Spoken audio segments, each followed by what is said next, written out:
મિત્રો એસએમસી દ્વારા અલગ અલગ પોસ્ટનો ઓફિશિયલ સિલેબસ જાહેર થઈ ચૂક્યો છે, જેમાં આપણે ડ્રાઈવરની એક્ઝામ પેટર્નની વાત કરીએ તો આ ભરતીમાં તમારે લેખિત પરીક્ષા અને પ્રેક્ટિકલ પરીક્ષા બંને આપવાની રહેશે. લેખિત પરીક્ષાનું પેપર કુલ 100 માર્કનું રહેશે અને બધા એમસીક્યુ જ હશે. દરેક એમસીક્યુ દીઠ તમને 1 માર્ક આપવામાં આવશે અને ખોટા જવાબ માટે 0.25 ગુણ કાપી લેવામાં આવશે.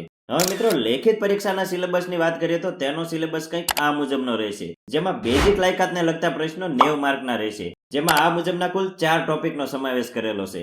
જેમાં ડ્રાઇવિંગ અને ટ્રાફિકના નિયમોમાં રોડની નિશાનીઓ અને સિગ્નલ, સ્પીડ લિમિટ, રાત્રિ, વરસાદ અને ધુમ્મસમાં ડ્રાઇવિંગ તેમજ ઇમરજન્સી લેન્ડિંગનો સમાવેશ કરેલો છે. તેમજ ભારે વાહનની જાણકારીમાં engine, clutch, brake, gear box, air brake સિસ્ટમની જાણકારી, સામાન્ય નિભાવણી અને એન્જિન સ્ટાર્ટિંગ અને શટડાઉન ચેકિંગનો સમાવેશ કરેલો છે. ત્યારબાદ મોટર વ્હીકલ એક્ટમાં ડ્રાઇવિંગ લાયસન્સના નિયમો, નોંધણી અને વીમો, ટ્રાફિક દંડ અને કાનૂની જોગવાઈઓનો સમાવેશ કરેલો છે. ત્યારબાદ સુરક્ષા અને પ્રાથમિક સારવારમાં પ્રાથમિક સારવારની જાણકારી અને આગ અને સુરક્ષાના નિયમોનો સમાવેશ કરેલો છે. ત્યારબાદ વાત કરીએ તો ગુજરાતી અને અંગ્રેજી ભાષા 10 માર્કનું પૂછાય છે. હવે મિત્રો પ્રેક્ટિકલ પરીક્ષાની વાત કરીએ તો તેમાં આ મુજબની આવડતોનો સમાવેશ કરેલો છે, જેમ કે ભારે વાહન ચલાવવાની આવડત, રિવર્સ અને પાર્કિંગ, ટ્રાફિકના નિયમોનું પાલન અને રોડ હેન્ડલિંગનો સમાવેશ કરેલો છે.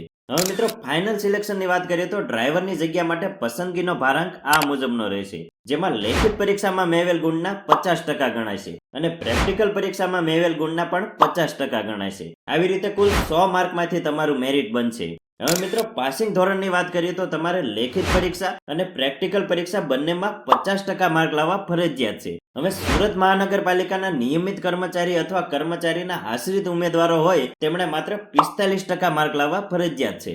અને ખાસ જણાવવાનું કે લેખિત પરીક્ષામાં પાસ થયેલા ઉમેદવારોમાંથી જગ્યાના 7 ગણા ઉમેદવારોને જ પ્રેક્ટિકલ પરીક્ષા માટે બોલાવવામાં આવશે. તો મિત્રો આ હતો આપણો સંપૂર્ણ સિલેબસની પીડીએફ ડાઉનલોડ કરવા માટે નીચે ડિસ્ક્રિપ્શનમાં ડાયરેક્ટ લિંક આપેલી છે, ત્યાંથી તમે ડાઉનલોડ કરી શકો છો. તેમજ આજનો વિડીયો જોવા બદલ આપનો ખૂબ ખૂબ આભાર.